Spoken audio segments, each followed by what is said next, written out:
In honor of Halloween, today I'm going to be sharing with you all of my paranormal stories. Can I confirm that paranormal entities were involved?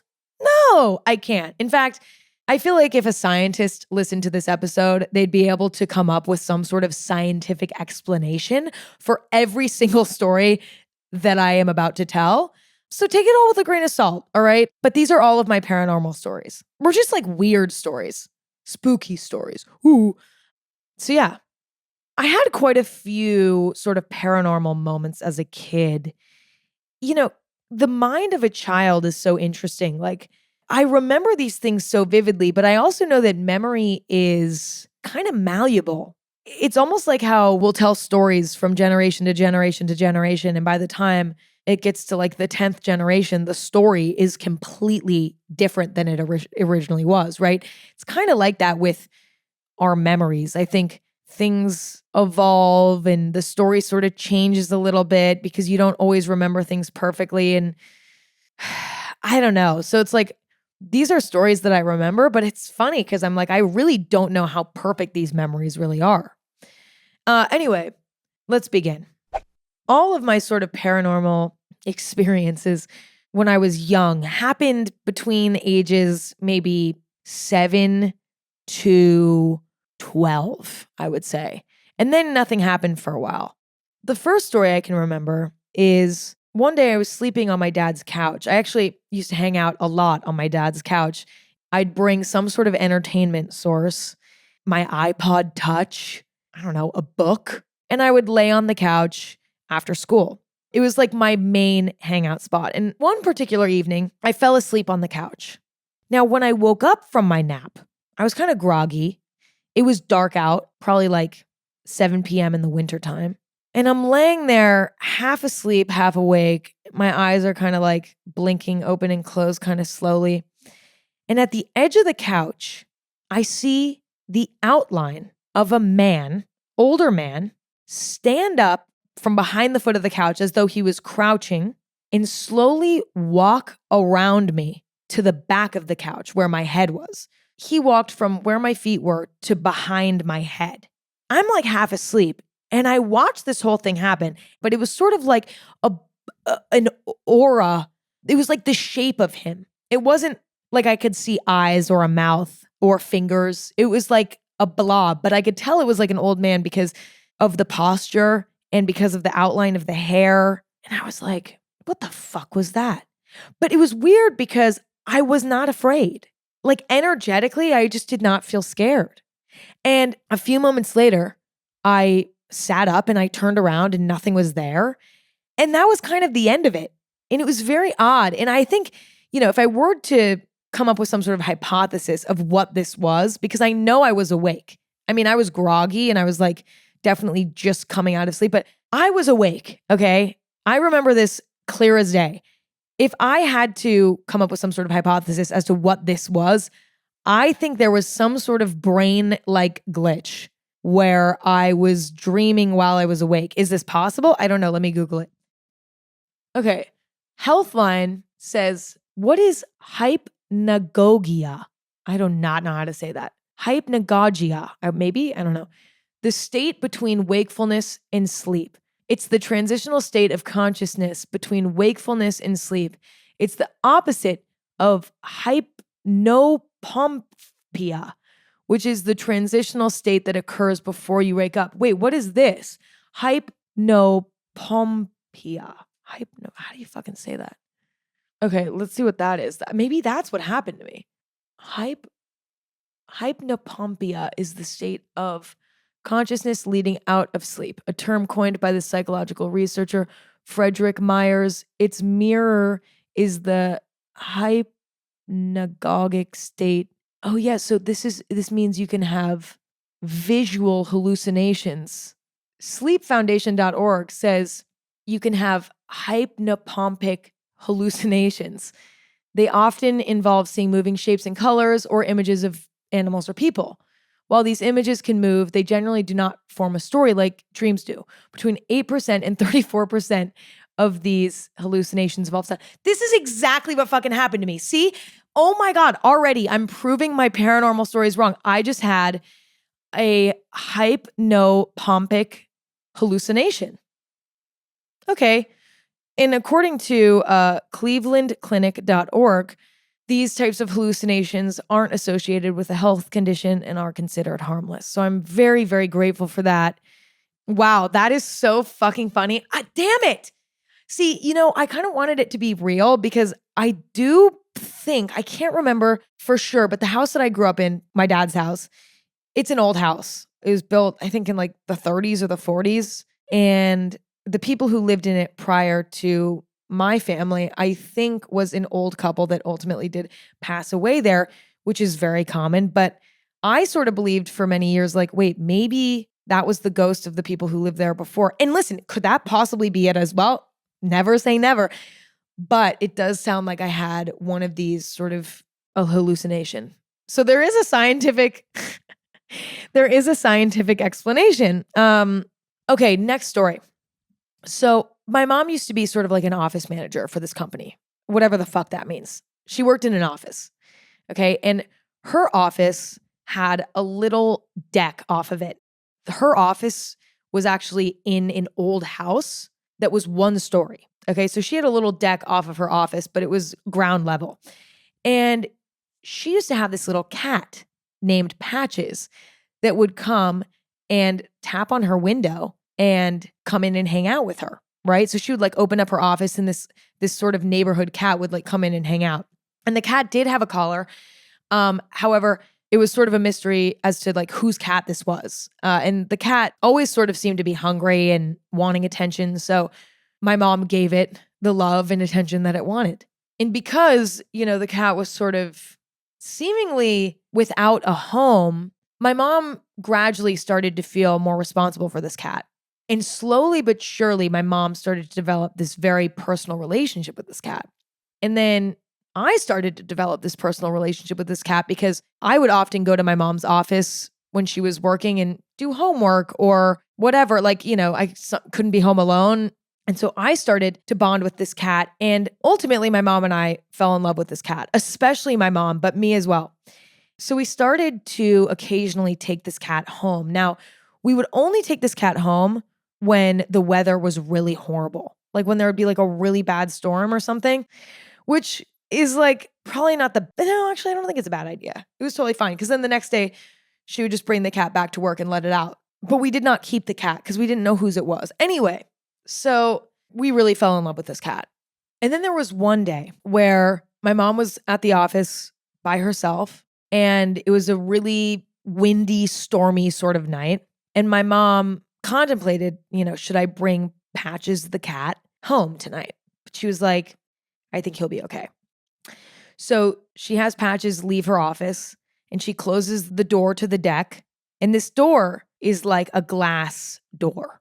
And Patches puts his little hand up on the glass. And then my mom puts her little hand on the glass. And they say goodnight to each other. And unfortunately, that was the last time we ever saw Patches. Patches ate some poison or something and died like a week later. My mom and I were incredibly, incredibly sad, especially my mom, devastated.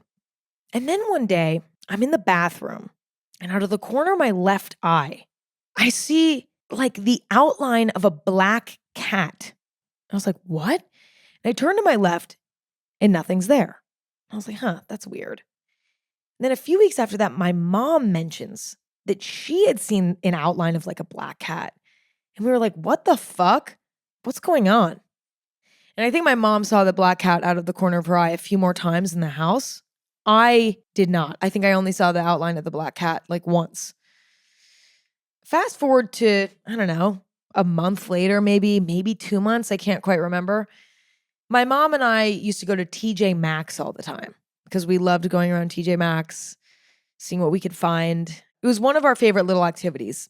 And next to the TJ Maxx in my hometown is a pet store, basically. And this particular PetSmart has a little section of adoptable kitties in there. My mom and I used to often go into the pet store just to say hi to the cats and look at them through the glass. So after going to TJ Maxx one day, my mom and I were like, hey, let's go into PetSmart, see what's happening with the kitties. And as we're walking towards the cat adoption area, which was almost like one of those cat trees, but it was protected by like a clear plastic wall so that they couldn't escape, obviously. So you could see all the cats sleeping and playing and whatever. As we're approaching the cats, my mom hears this really loud meow and is like, what the fuck is going on? She walks closer and she starts to see this cat. It's a black cat with orange little spots and it's meowing at her, meowing at her. So she walks up and she goes, what's going on? Like, whatever. And she puts her hand on the glass and the cat just immediately puts its hand up on the glass as well. And their hands meet. And my mom immediately is like, this is Patches. This is not just any random cat. This is Patches. I have chills right now telling the story. Whether it's real or a coincidence, it doesn't fucking matter. It was like my mom was reuniting with Patches. And so, of course, we did adopt that cat. Her name is Jasmine. That was her name when we adopted her, and we kept her name, Jasmine. And to this day, my mom and I both think that Jasmine is Patches reincarnated. For what this is worth, my mom and I stopped seeing little silhouettes of black cats out of the corner of our eye at our home after we adopted Jasmine. It was really odd that the cat screamed at my mom from across the pet store. I mean, the whole thing was kind of weird. But regardless of if it really is the spirit of the other cat, we want to believe that it is. I mean, it's kind of like a fucking movie. Like my mom touching her hand to the glass and then the cat fucking passing away. And then a few months later, my mom doing the same thing with a cat at the pet store. Like, I mean, come on. Like, this is a fucking Hallmark movie. I'm serious. Hallmark, you can buy this story off of me if you want. I mean, this shit, you can't make this shit up. Actually, you can. You can make this shit up, but it's pretty awesome.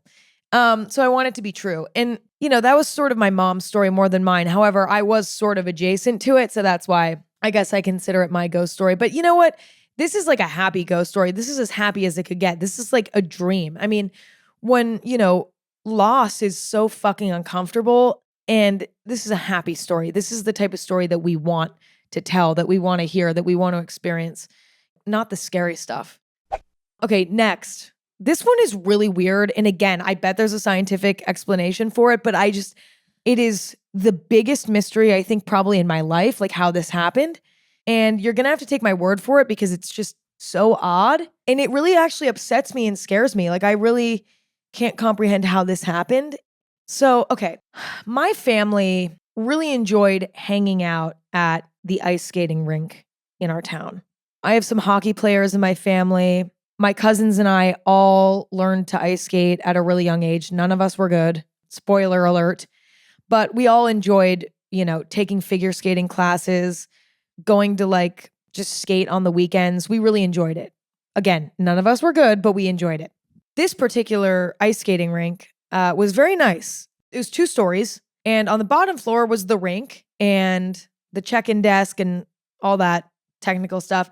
And then on the second floor, there was a little restaurant and a little arcade and a little bar. And outside of that, there was like a little balcony where people could bring their drink outside and enjoy a beer in the sun while their kids ice skate and bruise their kneecaps and stuff. And so one random weekend, I am at the ice rink with my cousin and her family. So my dad and mom did not come to the ice rink this day. Okay. Actually, my mom like never went to the ice rink. But my dad did not come with me to the ice rink. It's my dad's side of the family that likes going to the fucking ice rink. Okay. And on this particular occasion, my dad did not go. He was like working or something. And so my aunt and uncle and cousins were the ones who took me. And so my cousin and I were playing air hockey in the arcade area on the second floor of this ice rink. Now, imagine this. Right next to the air hockey table is a door that leads out to the deck, okay? That little deck outside. Now, there are also windows that allow you to see out onto the deck. They like to keep the ice rink pretty dark. I don't know why, but the whole ice rink was like always dark. So they always had the blinds closed, windows closed, whatever.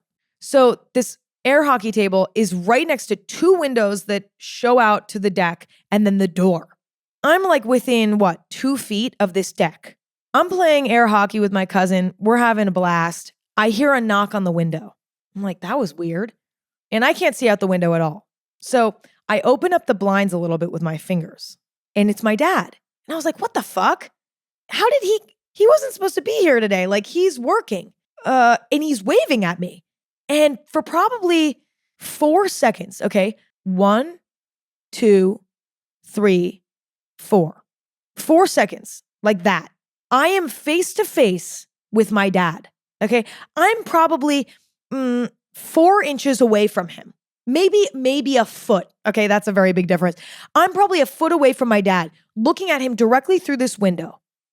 I yelled at my cousin, I'm playing with. I was like, hey, my dad's here weirdly. She was like, what? I was like, I know. Let me go say hi to him. I didn't think he was coming today. She was like, yeah, what? I opened the door to the deck outside and it's a family that I don't know. And I was like, hey, my dad's out here. And they were like, are you sure? And I was like, yeah, he just knocked on the window. They're like, no one knocked on the window. And I was like, okay, I'm being pranked. This is funny. Love you guys. This is super silly. I go downstairs to where my aunt and uncle were. And I'm like, hey, my dad's here. And they're like, no, he's not. I was like, what the fuck is going on? So I was like, can I call him? He's here. I call him. He's driving. I was like, are you at the ice rink? He's like, no. I was like, are you kidding me? He's like, no. I was like, you just knocked on the fucking window. Don't play with me. You just knocked on the window. What's going on? He was not at the ice rink. I cannot explain what happened. I cannot fathom how this happened. And moments like this are really scary because we like to feel like reality is real. And when something like that happens, it really shakes your sense of reality. Now, I was a kid at the time, and so it freaked me out, but I was like, whatever. I think it actually scares me more in retrospect. It frightens me. It almost makes me lose trust in myself. Like, whoa, is that still happening? Luckily, nothing like that has happened since. That is the only time in my entire life that anything like that has ever happened. And I don't even know how to Google a scientific explanation for an experience like this. Let me try. Googling it is not pleasant. I don't recommend Googling stuff. Usually, it's better to go to the doctor because let me tell you, I was just diagnosed with a lot of stuff on WebMD, okay? Because I thought I saw my dad in the window once. Listen, it is a weird story. It is clearly a hallucination of some sort. It's the only time it's ever happened. And listen, like, I don't know. I don't know how to explain it. Like, was it just a hallucination? Maybe I was thinking about my dad and then I was thinking about him so much that I hallucinated him. I mean, I don't know how it's possible, but it's scary. I mean, it makes me uncomfortable to think about. And I hope it doesn't ever happen again. But also, like, who's to say that there's not something paranormal involved when these things happen? Like, we don't know everything for sure. People are going to be like, Emma, that's what scientists are for. But scientists get shit wrong sometimes. I don't know. But I respect and love scientists. That is not by no means disrespecting a scientist. Okay, next story. Now, this is not like paranormal, but this like really stuck with me as something that like, I don't know if I'll ever be able to, again, like comprehend what it was. So growing up, my family used to do a yearly beach town sort of vacation where we would go to this little beach town in California, stay in little cabins and go to the beach every day and whatever. Now, the beach was always cold, okay? This beach town is not like a tropical beach town, okay? It's Northern California. It's a bit colder. So my cousins and I, we were rarely swimming. I mean, we would swim sometimes, but it was pretty cold. For the most part, we were just playing around in the sand. And as a kid, I loved wet sand. I loved digging in wet sand. I loved the feeling of wet sand. It was so satisfying, whatever. And I remember this so vividly. I was digging just for fun. Like I wasn't like digging for any purpose. I was just digging with my fingers in the sand, digging and digging, digging. And all of a sudden I like hit something kind of hard. I'm probably like, I don't know, maybe a foot down, maybe less, maybe 6 inches deep. I had not dug that deep, okay? But it kept filling up, filling up, filling up because water was rushing over it, and it was wet sand. So it was kind of filling in the hole. So I was digging and digging and digging and I wasn't getting very far. And all of a sudden I feel something and I see like a reptilian, it almost looked like a snake. And then it slithered away. But it was like big. Like it was like big, big, big. Okay. It was like, I don't know, maybe 3 inches diameter, 4 inches, maybe. Like it was big in my memory. And I freak out because I'm like, what the fuck was that? Assuming it's some sort of sea creature. I go to my family. I'm like, I just saw this big thing. They're like, I don't know what that was. Like, I don't think there's any creatures like that around here. And I was like, what? Let me Google it. I looked up reptilian undersand creature, Northern California. Are there snakes? It could have been a snake. Did they go under the... I bet it was a fucking snake. Whatever. I thought it was like a Loch Ness monster, but now I'm realizing it was probably just a snake. Because I'm seeing that snakes can go in sand.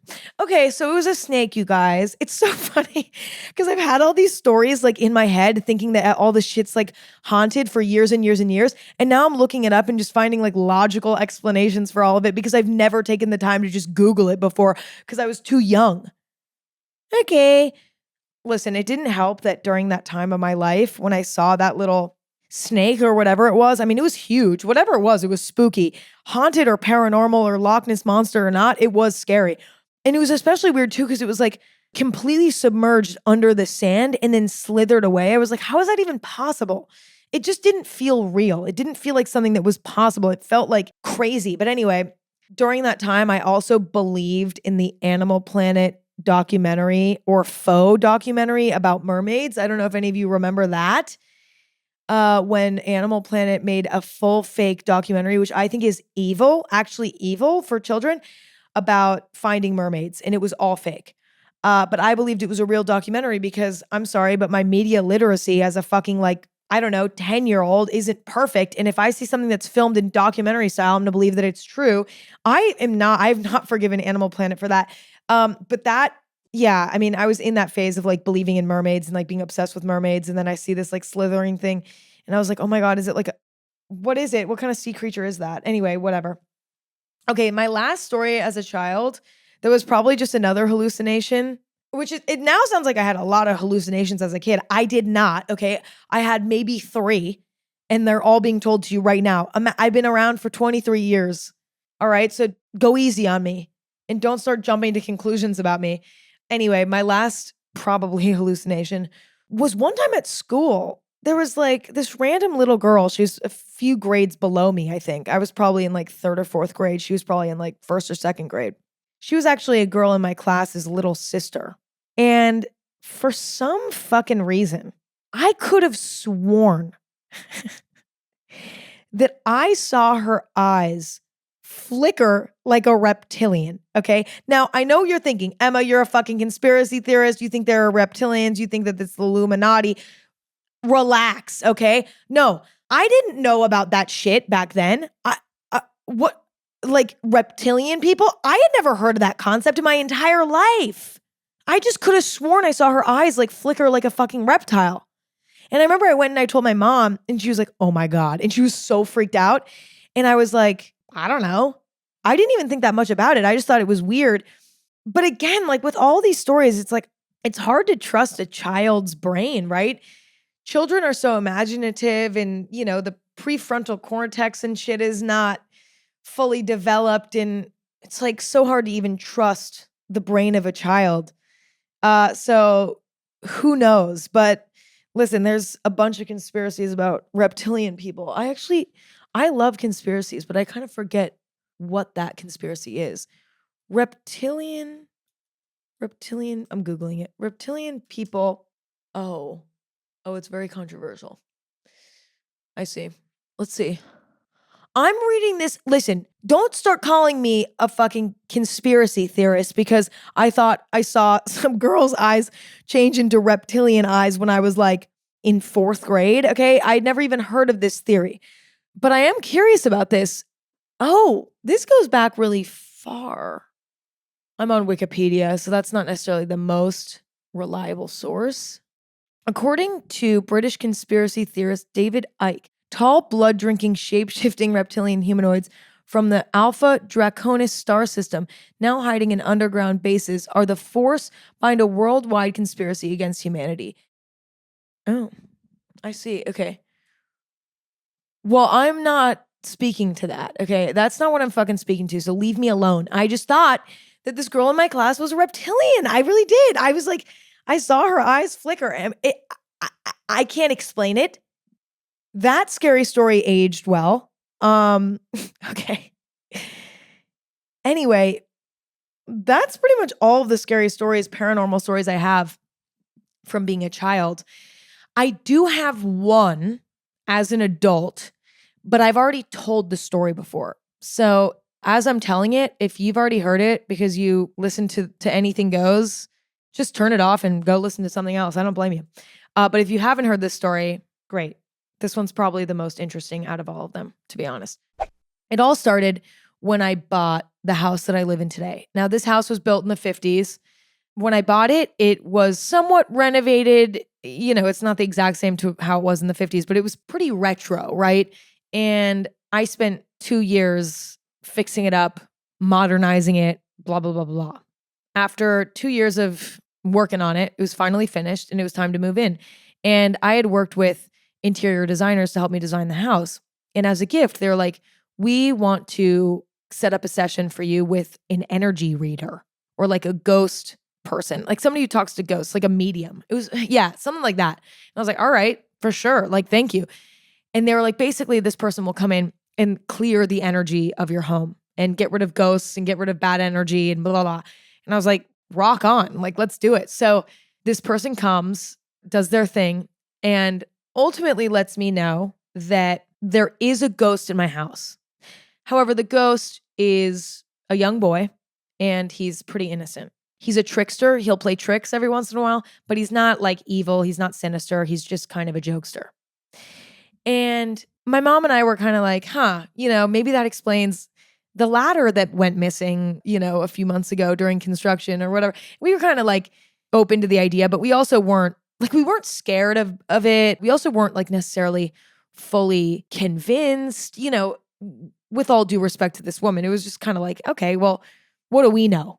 Everybody has different beliefs and they think certain things mean certain things. Like, I don't know. It's just, we were grateful for her service. We took her service with a grain of salt and that was sort of the end of it. So we like acknowledged what she said and we weren't immediately like, all right, sure, yeah. No, we were like, okay, maybe, but maybe not. And who knows? Okay, fast forward to me living in the house probably a year. And my mom was at my house one day. She randomly like loses her glasses, which is kind of unusual because I don't know, like she always has her glasses on her head or whatever. And if she puts her glasses down, it's usually in a pretty obvious place. It was just kind of bizarre that she had lost her glasses. And she had only been in like 2 or 3 rooms in my house that day. So it was like extra odd that she had lost them. Like we literally searched high and low. The glasses were so well hidden. It was almost like they would have had to have been placed somewhere. It didn't make any sense, right? And my mom was kind of bummed, but she was like, whatever. They probably fell off my head and like slid in a really hidden place underneath some sort of piece of furniture or something. Like they'll probably show up eventually. They have to. Like I was just wearing them a few minutes ago. And oh, by the way, we also checked to see if she was wearing the glasses on my security cameras, which is so extra, but she was wearing them. We looked for months. Okay. We could not find this stupid pair of glasses. And it kind of became this like running joke. And my mom even made some jokes about like potentially the ghost having hid them or whatever. Now, a few weeks later, maybe a month later, my mom and I are in one of my rooms downstairs. It's like kind of a closet room. I store like jackets and shoes and I have like my makeup vanity in there. It's where I do my hair and makeup, whatever. It's like sort of like a little secondary closet, glam room, whatever. And my mom and I are in there talking. And in that room, there's a bunch of other closets, right? Like there's my hoodie little closet area. And then there's like my other jacket closet. And all of the pieces of clothing are behind sort of a cabinet, right? Or a sliding door or whatever. So everything's sort of hidden. And I'm about to grab a hoodie and I open up my hoodie closet as my mom and I are just casually talking about her glasses having gone missing. And there they are in my hoodie closet. As we're talking about the glasses, my mom and I start sobbing, crying because we could not fucking believe it. I was like, did you put them in here? She's like, no, I didn't even go in this room. What the fuck? We were freaking out. And listen, like, is there a chance that she just completely forgot that she like went in that room? Maybe she went into my hoodie closet. Maybe she was cold when she was at my house and like put on one of my hoodies. Would she have remembered that? Yes. So it doesn't make any sense, but I'm just trying to play devil's advocate here. Like, it was weird. We were like, my mom like barely ever goes into this closet. Like and they were perfectly folded up too, as though they were just placed there. It wasn't like they were like open and like no, perfectly placed, all folded up right there. We freaked out. And my mom and I started screaming at this ghost. We're like, you fucker, like, don't do this stuff anymore. Like, we love you. You're safe here. You can hang out here, but don't play pranks on us anymore. Like, this is so weird. Okay. Fast forward to like, I don't know, a few months later. I've told this story before. You can go listen to that episode if you want a full detailed story. The episode's called The Scariest Night of My Life, I think. I truly believe that the ghost returned and played a little prank. To make a long story short, because I already made a whole episode about this, my doors, every time a door opens, it makes a chime sound, okay? One evening, actually, I go down into my garage to get some more toilet paper because I'd run out of toilet paper. I was walking back up the stairs with my toilet paper after getting it from the garage, and I heard the sound of a door chime, the door opening. And I was like, oh, that's weird. Now, every once in a while, these things fault and will like make a chime sound on accident. So I was not too worried about it, but I was a little wary. I was like, that's a little weird. I think everything's probably fine, but that was a little weird. I go up to my bedroom, which is on the top floor of my home, and I start putting my toilet paper away. And running into the bathroom comes my cat, Declan. Declan has a very fluffed up tail as though he's very scared. This worried me. He does get his tail fluffed up every once in a while. Him and my other cat, Frankie, will play, but they weren't playing with each other. So it was very weird. And the way that he ran into my bathroom with this look of terror on his face, I just have never seen him look so scared. I was very, very concerned. I walk out of the bathroom and I see my other cat, Frankie, looking over. There's like a little ledge at the top of the staircase to my bedroom that like looks down on the dining room and whatever in the living room. And she was looking over that and looked terrified. Her tail also fluffed up. I was like, no. So I armed my house. I turned on the alarm. So if any window opens, door opens, anything happens, I'll know. And in the meantime, I locked myself in my closet. A few minutes later, the alarm goes off. That means a door or a window has been opened. I lose my fucking mind. Okay? I'm in my closet. I'm in a safe place, as safe as it can get in my house anyway, but I'm freaking the fuck out. So I hide. I am sobbing. I call the police, the whole 9 yards. The police fucking show up. It's like a whole ordeal. No one was in my house. How did that alarm go off? We had my security guy who helps with, all my different sensors and alarms and this and blah. We had him come and he's like, honestly, I don't know how this happened. Because we figured out which alarm had faulted, had like gone off on accident. And he was like, this is very weird. And I mean, I have a really advanced security system. Like, this shit does not happen. And so I think it was the ghost. He was like, honestly, I can't explain how this happened. I can't explain how this alarm went off on accident. This shit just like doesn't happen. It was just so weird. It was so weird. The cats were scared. The alarm went off. It felt like I was being pranked. And it was like, oh my God. And then the other thing that happened, I forgot about my cameras. I have like security cameras. The security cameras stopped fucking working on my phone and on the little security panel that I have in my like nothing was working. It was crazy. It felt like a prank. And I really do think that was the ghost that pranked me. Now, to the ghost, if you're listening in my house, again, you're welcome here. You can live here, okay? But no more funny business. And I know that I'm fucking talking about it on my podcast, which makes you probably think that you can prank me again. No, you can't. Enough. We're not doing that anymore, okay? Go to like Brad Pitt's house or something. Don't fuck with me. Okay, no hate against Brad Pitt, honestly. He's probably an awesome guy. I don't know. But yeah, just don't do that to me. Do that to someone else who deserves it. Those are like my completely mid paranormal ghost stories. I mean, the last one's pretty good, but like, it's not great. You know what I mean? But I really do think that if there is some sort of spirit out there, if there is paranormal stuff, that it obviously doesn't want to be found out because otherwise we'd know about it. And so I don't know, like I could come up with conspiracies about all of these things. Like obviously the last story I just told, it's a little boy ghost in my house. When my dad knocked on the window, that could have been like some sort of shape-shifting ghost or angel or demon, or I don't know, like, I could have seen some sort of fucking Loch Ness monster tail under the sand on the beach. That girl could be a reptilian, for fuck's sake. I don't know, but I'll never know for sure, probably. And that's okay with me. I'm not opposed to the idea of ghosts or like our spirits, continuing on. Or I actually think the idea of reincarnation is beautiful. I actually think there's a lot of things about that that are really comforting to me. So like, I'm not opposed to ghosts or, certain paranormal things. I'd like to believe that some of that stuff does exist. I'm okay with not understanding it, but I don't hate the idea of a certain level of paranormal stuff. Some people probably think the concept of God is paranormal in a way it is. Honestly, deep down, I hope that there is some level of paranormal, positive paranormal though, like not like demons and stuff like that. I don't love that idea. I'm not like excited about that, but like guardian angels, ghosts of our loved ones who can send messages to us to remind us that they love us. I love all of that.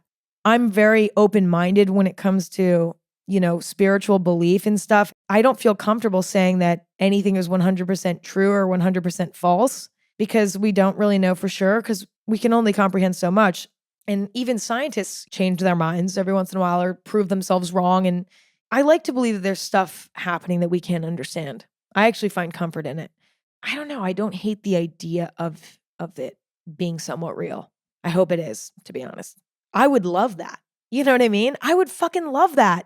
That's a beautiful like thing to hope for, right? Like the fact that like, I don't know, there's some sort of like God or something who protects us. Our loved ones, the spirits of our loved ones are energetically forever around us, sending love to us. Like, come on. I love that. I'm going to be stoked about that. That's great. So yeah, anywho, those are my mid as fuck paranormal stories. I hope you enjoyed them anyway, though. And if you did, listen, new episodes of Anything Goes every Thursday and Sunday. Tune in wherever you stream podcasts. Find Anything Goes on social media at Anything Goes. Find me online at Emma Chamberlain and find my coffee company at www.chamberlaincoffee.com or at Chamberlain Coffee on social media. I love you all. I appreciate you all. Thank you all for listening. Please share your spooky stories with me on the internet in some way. At Anything Goes. Send them to me on Instagram. I'm dying to hear or to read, I guess. Okay, I love you all. Thank you all for listening and hanging out. Appreciate you all very, very much. And yeah, okay, that's all. Bye.